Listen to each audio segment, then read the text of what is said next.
Okay, all right. Okay, all right. So basically, if it is null, if you set it as null, it clearly means that you're not interested in why child process has died.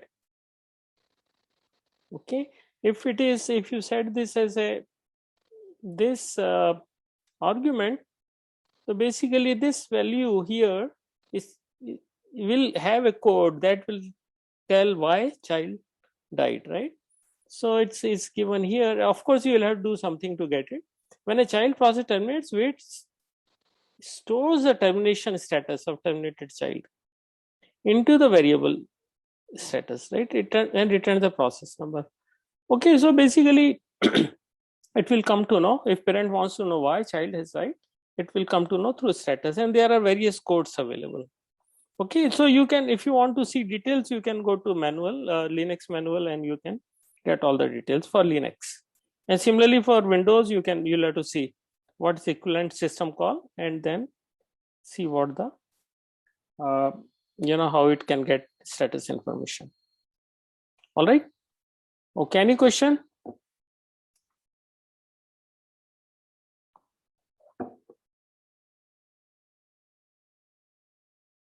Okay, then we have discussed exec system call. Now this is a family of system calls, so we should put it always as a star. Okay, there is nothing like exec exec call, but there are various flavors of that. Okay, so but basic characteristic is that a process is running because we start with init process, and from init we fork multiple processes, right?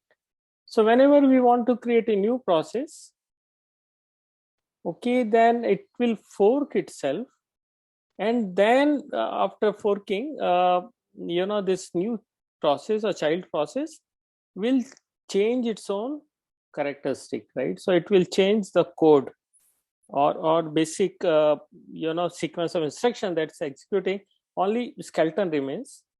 In fact, skeleton also doesn't. So basically everything it changes its code and execution sequence and so on. And at this, so now what happens is that it will have a new code and new data, right? So this way you can create a new process from by first you fork and then do exec. Now in exec you have to define what is this new program is, right? And what the data is, right? So there must be any so there should be way to do this.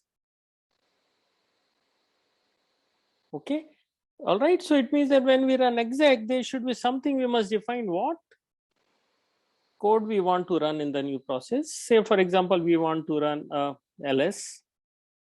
Okay, and then we have also ls with what? It has to be with something more, right? Some ls minus l. Or for example, you say word count in a file, then you have to specify file name, right? So all these things will come as an argument. So these two things are minimally defined. First is that what you want to execute, and then argument for that, argument for the new code. Okay, all right. So this is how it is. Okay, let's now understand what this code is. Okay, so this is actually in sequence of what we have done earlier when we studied about fork and wait system calls. So it's exactly same. So first there is a process. Okay, first process running. Okay, and then here it's forking. Okay, so essentially from this there are two processes are created. Let's, for our simplicity, let's call them P1 rather than PID. Okay, and then this is, it creates C1. Two processes are created. Now RC for child process 0 and RC for parent process is C1. All right. So now what will happen? So this is error checking code, so we'll skip it. So if RC is equal to 0, so both are running this code, and note that RC is equal to 0 for child process. So for child process, this code will come into play. It will not, this part of the code will not come into play for child process, which is corresponding to parent. Okay, so now so what will do now, it will say, first thing it will do is to print hello I am a child and its own PID. Okay, and we'll get PID. So it will just print a line that I am a child with whatever PID it has. Okay, note here RC is return value, it's not PID. So it will print, let's assume this is PID, so it will print corresponding PID number. Okay, now what we are doing, we want to run a new code. So this has to be transformed into something, right? So now it says that I will transform into a word count process. Okay, so WC is a word count in Linux, right? So now we will say word count. So we'll have to define this in array, string array that we discussed last class. First element of that is of course name of the file. Okay, so sorry, name of the program. Okay, and second is the argument, which is now I want to, WC has to run over a file, on some file, right? And where I want to find out number of lines and word and bytes, right? So but let's assume that file name is p.3c, which is actually this same file. What we are running actually is executable file. So instead of p3, I can take p2.c or whatever I have in my directory, any file. Okay, and third is of course null. Okay, now this string we are passing as an a. Now in this system call execvp, this string we are passing. So now when it executes, the program executes, then it will take up from this all these things.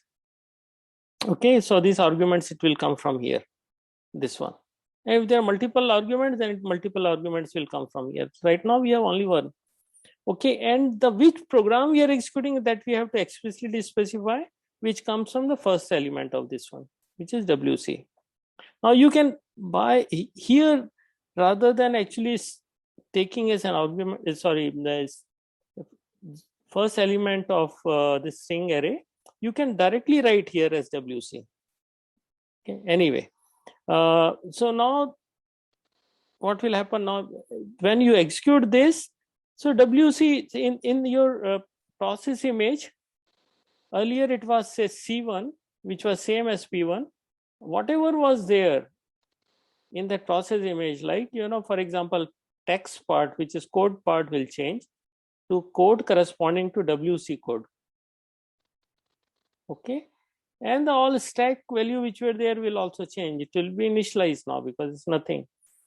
Okay, and then some other things will come in depending on what we are passing as an argument. Okay, so it means that now we have new process image, and where the code will be corresponding to something we have specified here, an argument corresponding to here.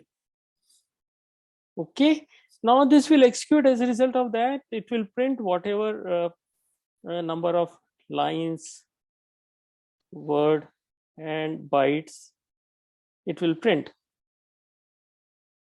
Okay, and now note that now P1 is into wait now. It may get scheduled the same processor multiple times, but nothing will happen, right? It won't progress further, it won't do, right? And once this terminates, when it finishes, it will finish, because WC, now sorry, word count is a finite instruction program, so it will finish. When it finishes, then this will move further. So it means now wait will be over once this process finishes, and then it will print hello I am parent of parent of child, whatever child. The RC is return value that has come here, which is nothing but corresponding to okay.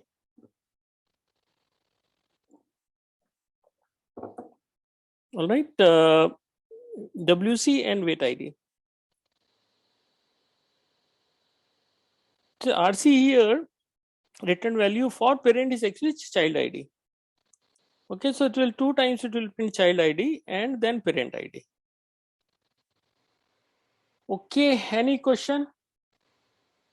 When you execute this, then we'll get something like this. Okay, it will first print, the main process will print this one, this my PID, then child will execute. Okay, after it means that now first this will print as part of original process a P1. This statement will print and there will be fork. P1 comes here and child process comes here. P1 does wait until child completes. Okay, and the child process runs exec. Now after this it starts running WC, word count, and as a part of this execution, and we have passed on the file name, say p3.c. okay, it will do the whatever it needs to do. Okay, it will print all whatever is this line by word and bytes, and then it will terminate. And then when this child terminates, sorry, here the process will come to know, P1 will come to know, and then progresses further. How wait is implemented, that's not our concern. That then we'll have to go into Linux, that how actually OS implements wait system call. So right now we are not worried about it. We are worried right now about functionality. Okay, so we can now run this process. Let me just go to, okay, where am I? Up. Okay, I can go to desktop. Okay, am I running this? Okay, let me go to then Visual Studio. Oh, okay, all right.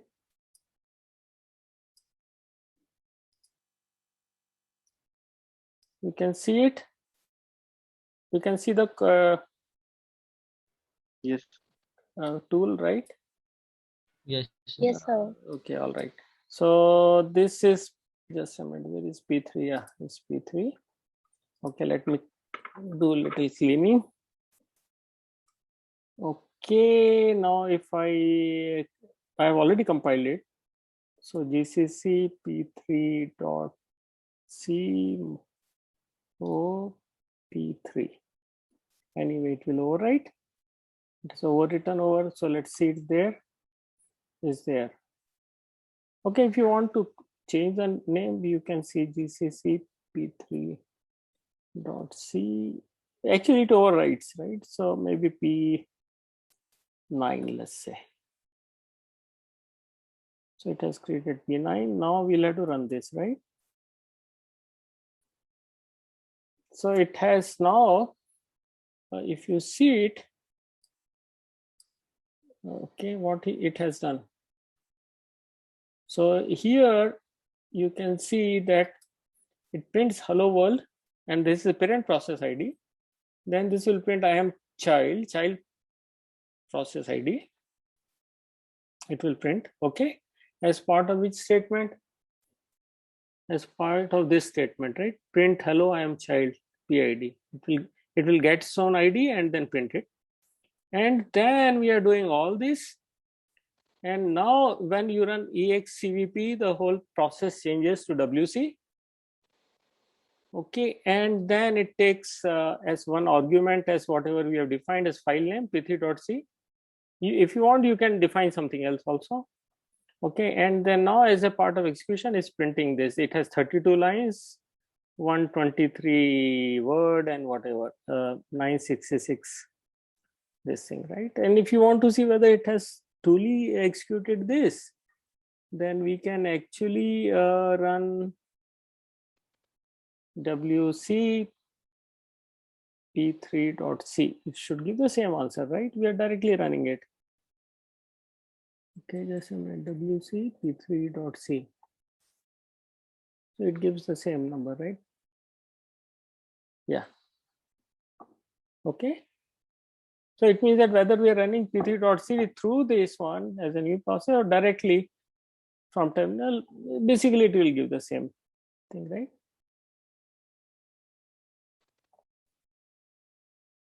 If you can directly put wc and then you can run it if you want, but surely this, I mean, in fact, ideally all these things you can write a program where you pass this through terminal or keyboard, all these values. You can also do that using if using this one argc argv actually. Through that you can also do it, right? All you understand is that in the argument my arg string array, you are putting these three things. Okay, first is the name of the program that is to be loaded. So basically object code or executable code corresponding to wc will be loaded. Okay, now you tell me, here I am defining wc. Whose job is to find out where wc is? Okay, it has to be there somewhere, right? So there must be some function corresponding to it. But what I'm specifying is wc, but which directory it is? Okay, similarly p3.c, I am writing it here, it will be searched into some directories, right? So all these things are to be done by this function rather than specifying a absolute path, etc.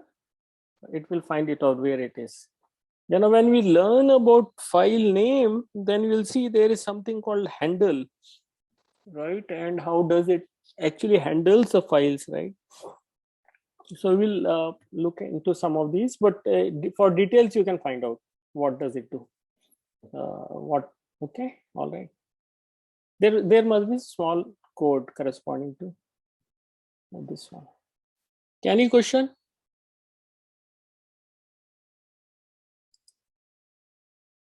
Okay, let's go back to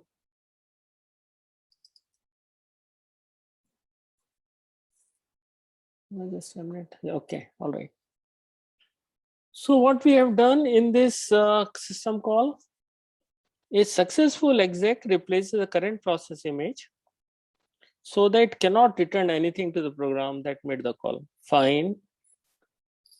So it means that now we, while running, this code is running, say child is running, it has run this exec.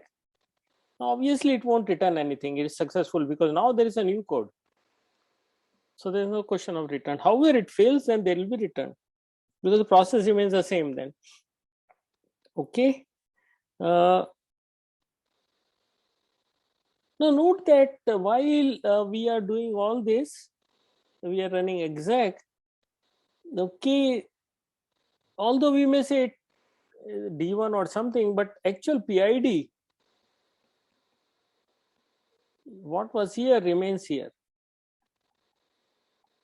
Okay, so, and this is why, that's what they have decided about. Okay, so new process is not created, only code has changed. If you visualize it this way, it's not really a new process, but code is changed. Okay, the process ID does not change. However, the machine code, data heap and stack of the process are replaced by those of a new program. Okay, so we have here a parent process with PID is equal to 18. Okay, oh sorry, a process, not parent, but a process. And when it execs, then it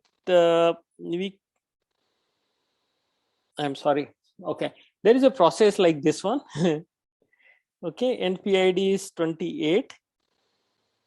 When it runs this system call exec, the PID remains the same, but you can see that it's a new program. It's shown as a blue color, light blue color, which is new program. This is an old program. So we just by pictorially this is shown here. So this is a parent process. It creates a child process. So parent is 28, and then child PID is 34. Okay, now color is the same. It means the code is the same. You know, it's all P1 and C1 are almost similar, excepting for a few minor changes, right? And when we from this C1 we create exec, we run exec, and then input to that is ls. Okay, so now there is a code here corresponding to ls. Okay, and now the process ID you see 34, it remains the same.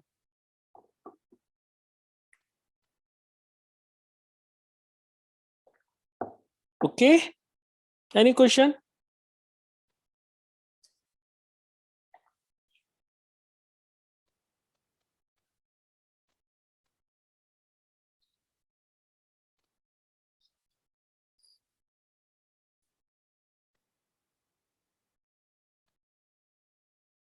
Okay, all right. Yes, sir. Okay, so now let's discuss about zombies. In general, what is a zombie?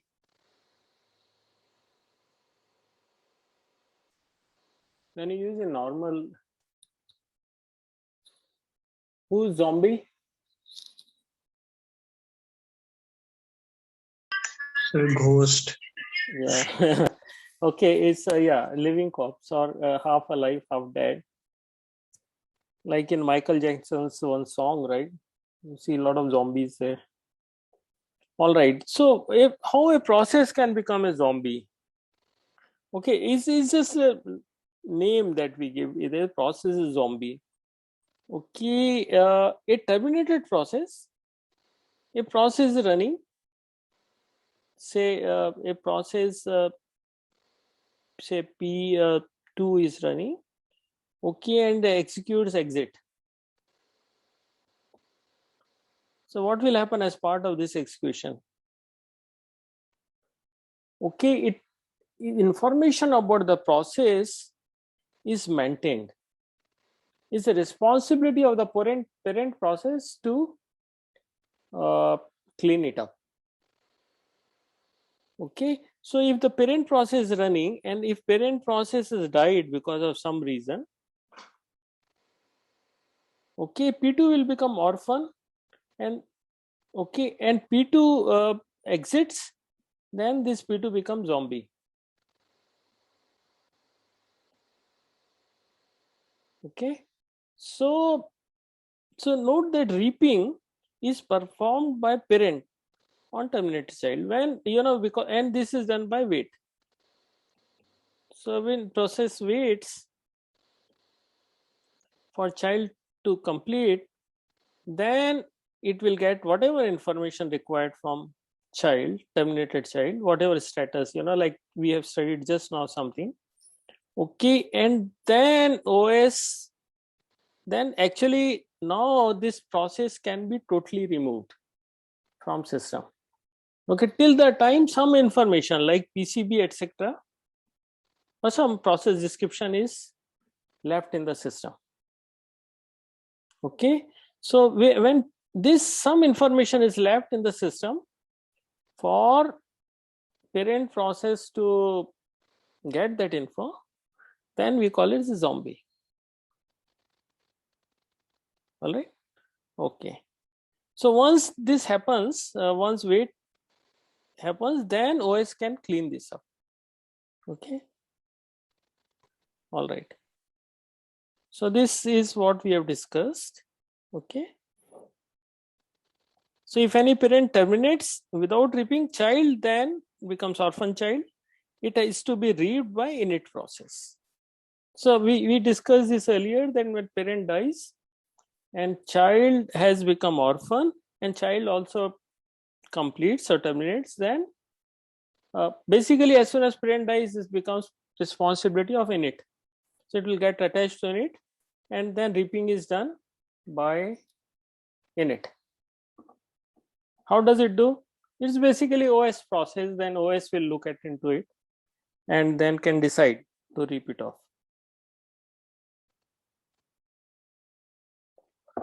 All right. So for long running processes, shell, server, etc., we need explicit ripping. So now it means that, you know, there may be a lot of processes which are orphaned and zombie, and this will keep getting accumulated. So it needs to be ripped out by OS or system administrator. Okay. All right. So this we have already discussed.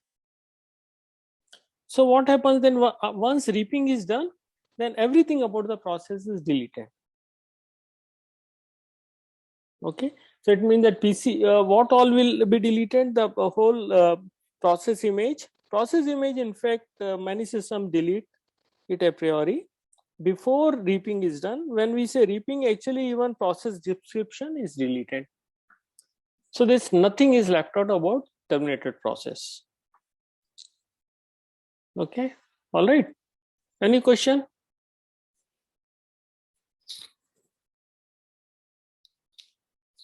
Okay, to summarize, 4 makes 2 copies of the same process.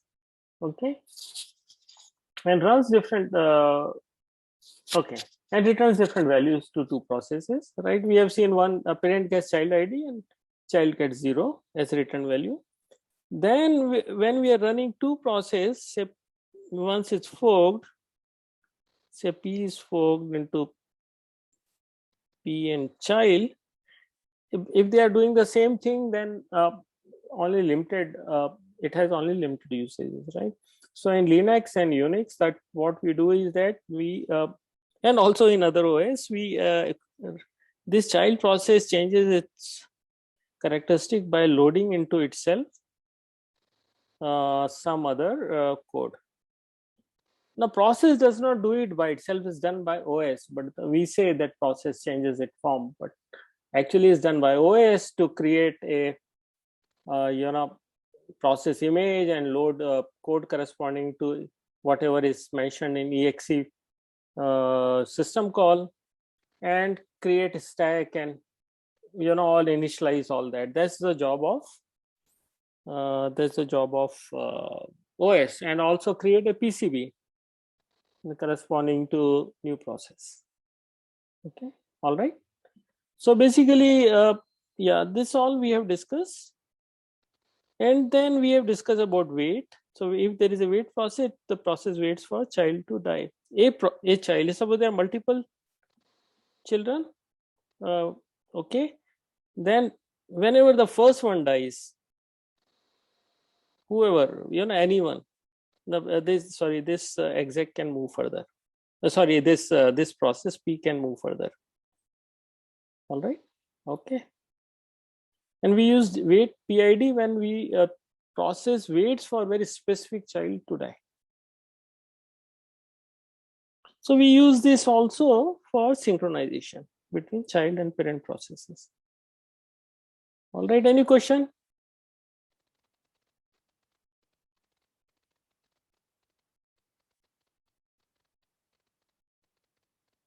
Okay, shall we move ahead?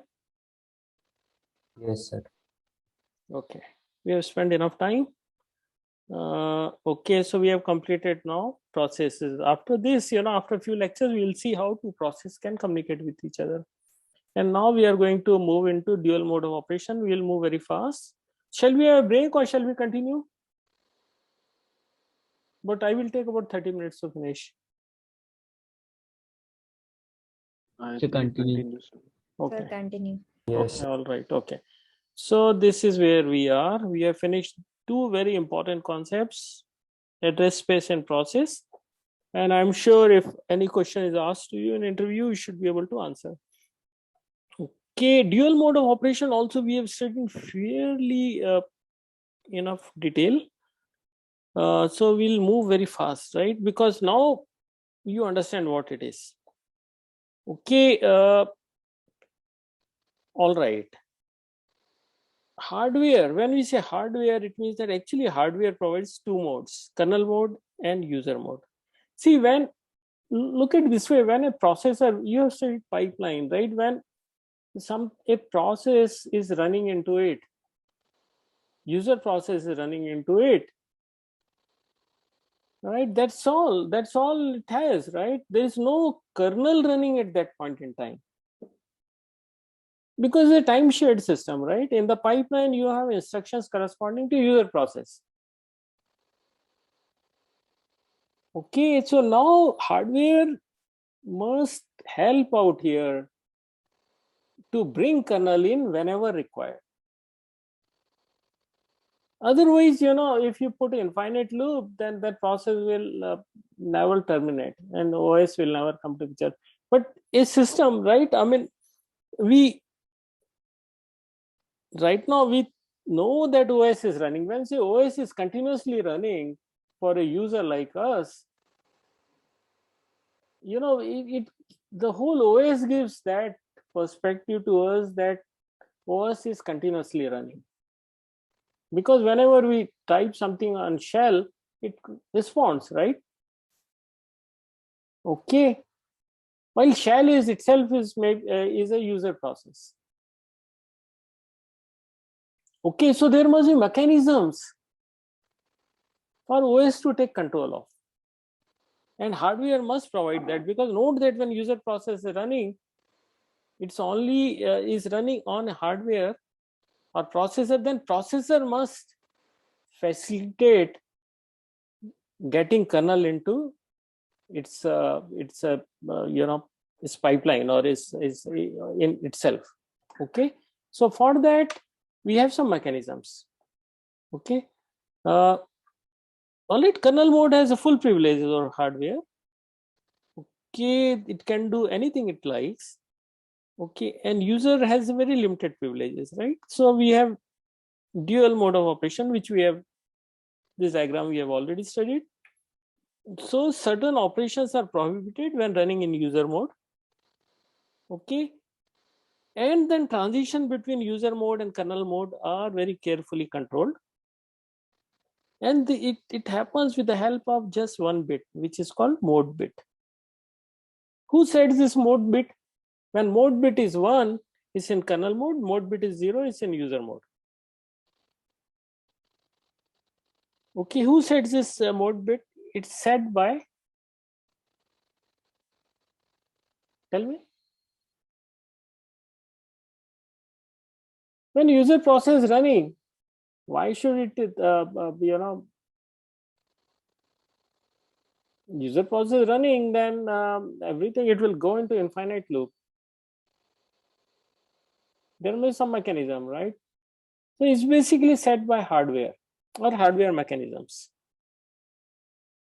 Okay, because OS is not there in picture when user process is running. Somebody has to change the mode. It's the hardware that does it. How does it do? Okay, so one simple way is that when you run as a user process, you run a syscall, and then hardware notes that. We have studied the control part of it, right? So somewhere or other, this instruction, syscall instruction, is interpreted, and then hardware comes to know that it is a syscall. So it changes the bit from 0, which is user mode bit from 0 to 1, and now processing of syscall happens in kernel mode. Okay, all right. Okay, what could be other method? Syscall is one method, right? What could be other method? A processor, you are running an instruction which is illegal instruction. Okay, the process running wants to run something which is illegal.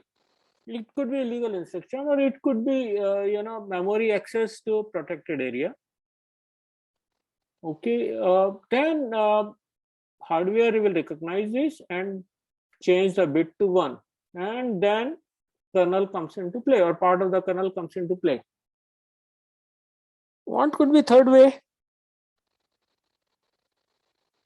Anybody? Hardware can have a timer, like regularly change to kernel. Right, very right. So basically, in order that a user process is a great process, right? It's not doing anything illegal. Okay, it's not making any system call, just doing some basic operations. So it will continue to run because the two mechanisms we have just discussed will not work. So then hardware can send an interrupt, timer interrupt, okay, to processor. Basically, it generates a timer interrupt. Okay, the when interrupt is generated, now note that this is done by hardware, right? When this is generated, then processor will switch to kernel mode. Okay, so these are the three main ways. Of course, you can design system to have more ways. Okay, all right. So all this we have studied, and then because of these three reasons that we discussed, then the system moves from user mode to kernel mode. Okay, or hardware moves from user mode to kernel mode. Okay, so when it moves into kernel mode, it means the user process state has to be saved somewhere, right? All register values, etc. Because process is stopped in between, right? Or the instruction stream that we were executing in pipeline got stopped. Okay, so all the values of registers, program counter, stack pointer, etc. must be saved somewhere. That we have seen, studied earlier, that we can save it in new systems. Okay, we can save it in kernel stack, and older system used to save this in PCB. Okay, okay, or combination of this depending on OS design. Okay, all right. So this note that important is that this state, when there is a mode change, that state of the processor is saved somewhere. Okay, all right. And when there is a kernel to user transition, it means that whatever was saved, if the OS decides to bring in the same process which was interrupted, then all this is reinstated. Okay, if it wants to bring something else, then that other process state is also somewhere that is brought into the processor, and then it starts execution from there. Okay, any question?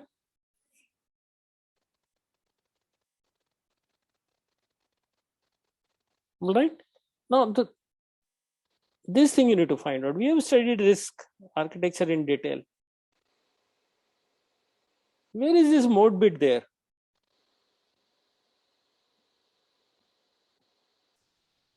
Or there is equivalent mechanism? You need to find it out. Okay, do a little bit of googling and you'll find out. There must be some way. See, some systems also have, they define 3 modes. Okay, and something is a mixture of the two or something like that. You need to find out in RISC-V how many modes are there. That's first thing, and secondly, how this mode transition happen, and where is this mode bit. There must be some mechanism, some flag or some bit that is set by hardware. Okay, because the reason we discussed just now. Okay, all right, this we have already discussed. In x86 we have something called processor status register. Okay, PSR.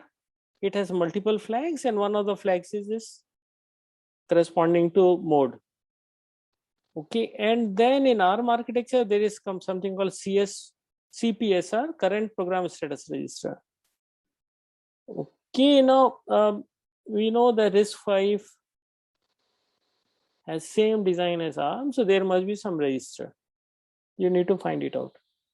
Okay, this diagram also we have studied earlier. This is the structure of a monolithic architecture, monolithic OS. Now OS is distributed and so on, which we'll study later, or lightweight OS. We'll look at some these structures later. But right now, let's assume there's a monolithic. So we have user mode wherein we run application and standard libraries like shell and compilers, interpreters, and all that.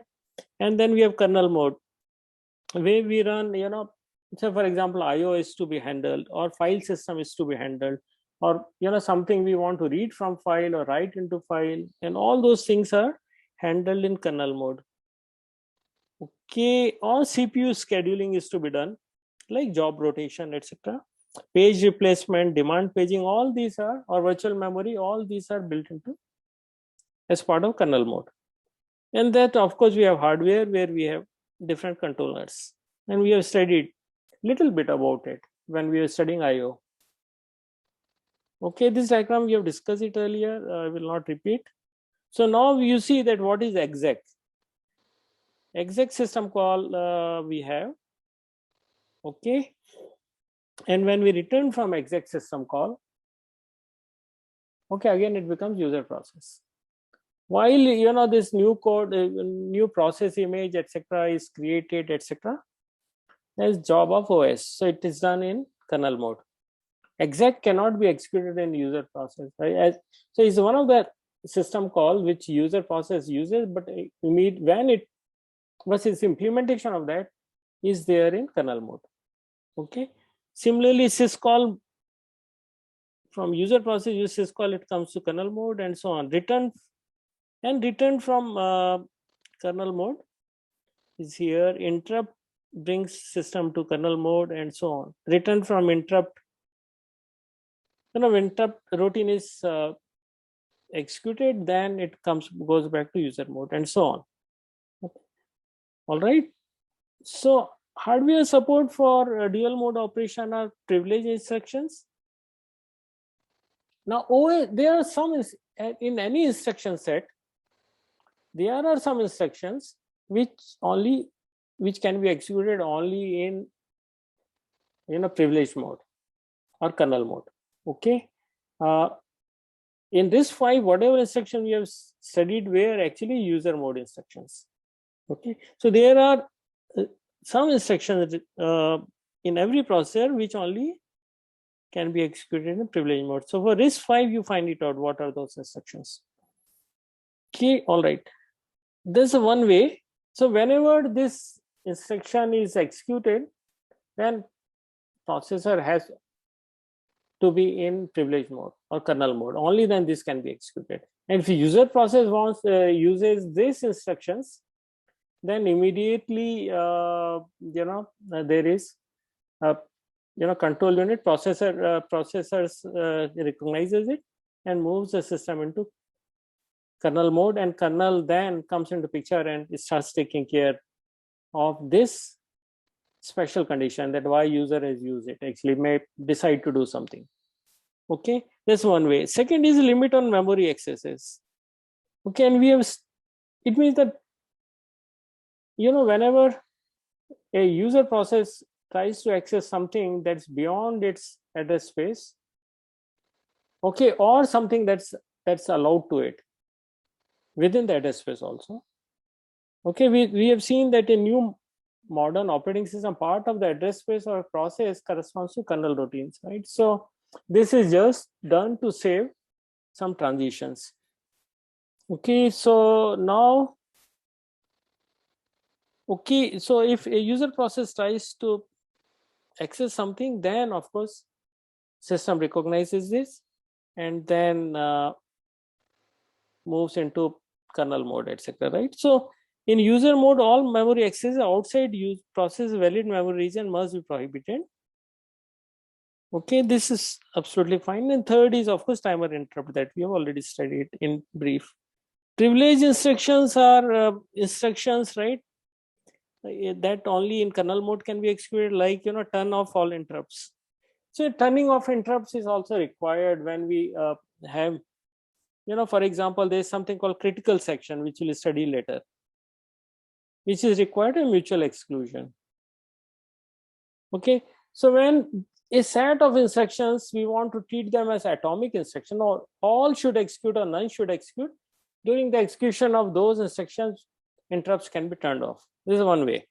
Okay, setting up the timer, this cannot be done with user process. We'll have to use system call for that, right? And then there must be some instruction for actually setting the timer, which is which can be executed only privilege mode. Otherwise, user will always may change the timer value. This is always through OS. And when the context switching, there are instructions which will save the process state and then reinstate that. That's done through some instructions and so on. Okay. Okay, so when an application is user mode, tries to access restricted memory, processor exception occurs, and then moves to kernel mode. And then the moment it moves to kernel mode, it runs some routine, which you call it exceptional handler, or sometimes interrupt handler, interrupt routine handler. Okay, any question?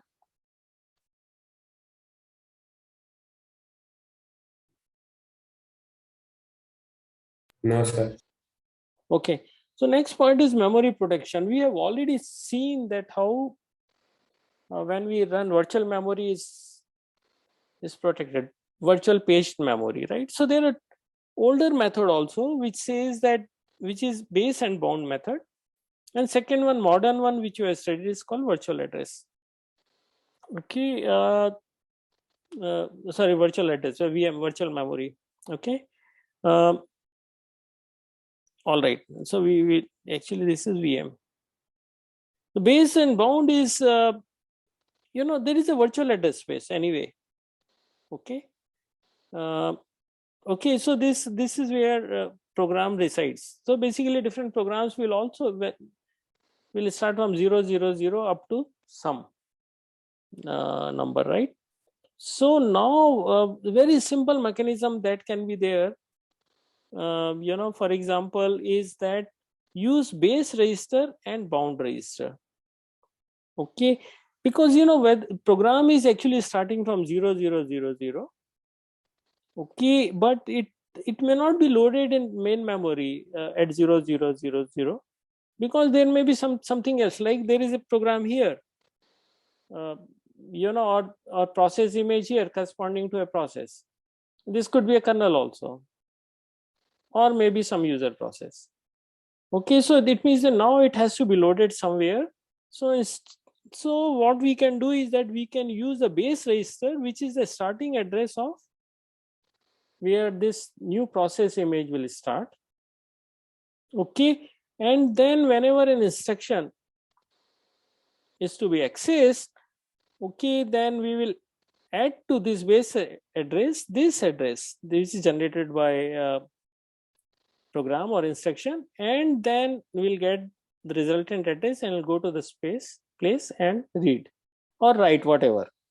And when it exceeds certain bound, which is bound value, if this is more than, say, some number, then it's not allowed. Basically, then it will move into kernel mode and do something. So basically we have base register and bound register, which gives a limit in which a process can access or write.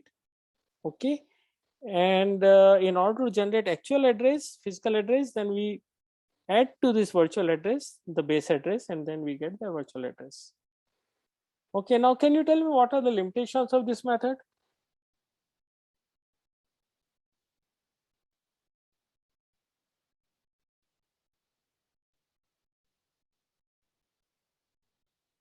You can Each tell me. process will not have access to the entire memory.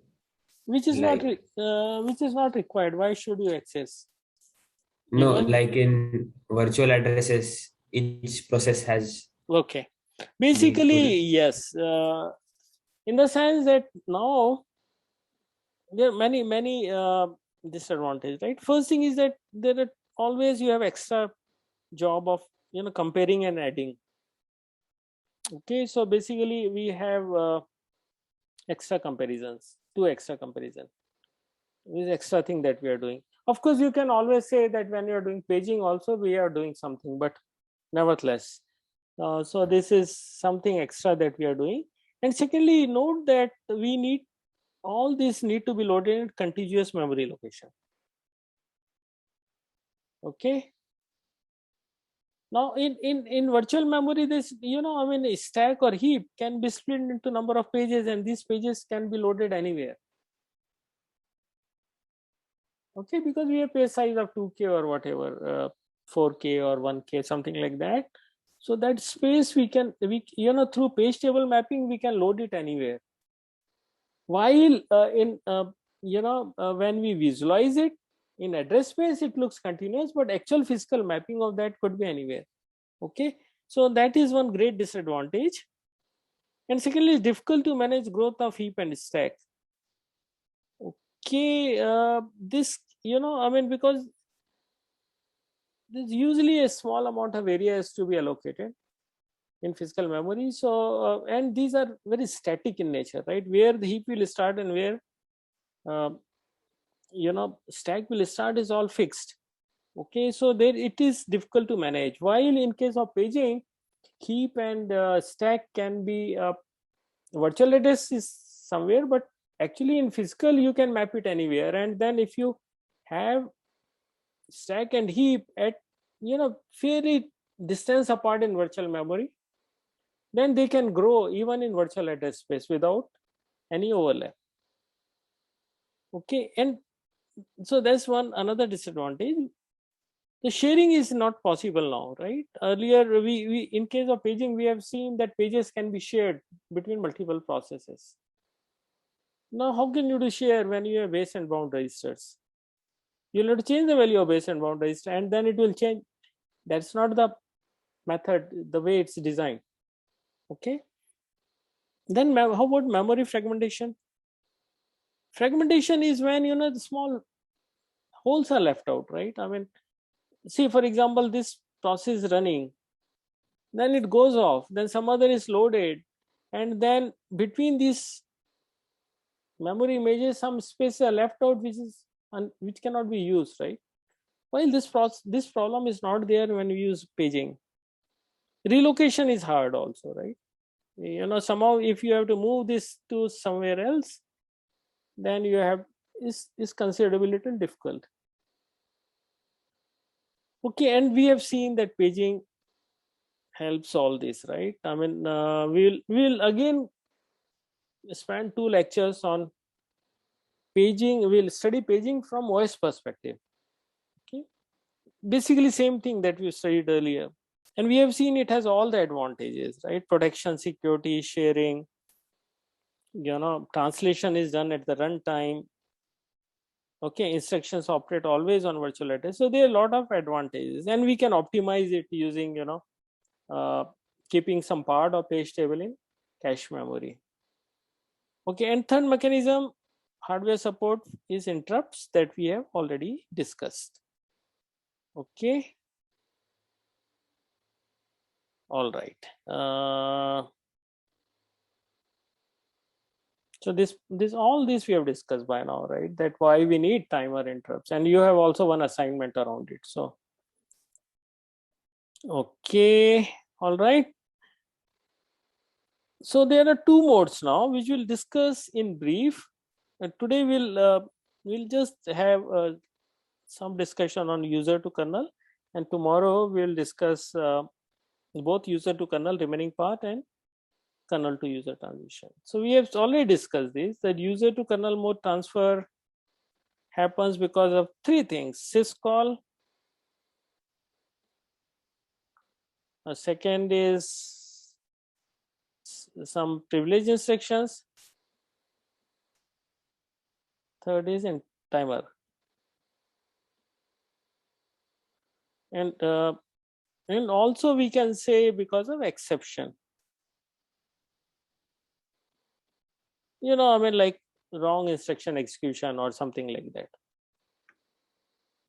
Okay, syscall and privilege instruction possibly you can put in same category. All right, so okay, so primarily we can say syscall, timer, and exceptions can cause, right? Of course, timer will come under interrupt category. Okay, all right, so this we have already discussed in brief. Okay, this all three things we have discussed here. This syscall we have discussed in detail. Interrupts because of external event that's happening, external asynchronous event. When we say asynchronous, means the timing is not known. Interrupts can occur from anywhere.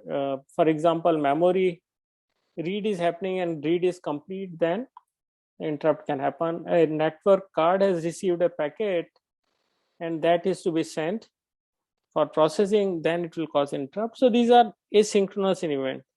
Okay, timer interrupt could be synchronous, of course, where timings are kind of fixed. Okay. Processor exception is, of course, because of user program behavior. Like divide by zero, wrong memory access, etc. All right, so that's this we have discussed during our discussions of processes. Okay, in next class we'll again go through it very quickly and then move over to the next topic. All right, to summarize, hardware supports two modes, user mode and kernel mode. There is just single bit in most of the hardware. Okay, which says that system is in either user mode or system mode. Okay, and this response you are setting that is on it is based on hardware mechanisms, right? Okay, and then we have seen the ways what all we need to implement dual mode operation, which is privilege instructions, limit on memory protection, and timer interrupts.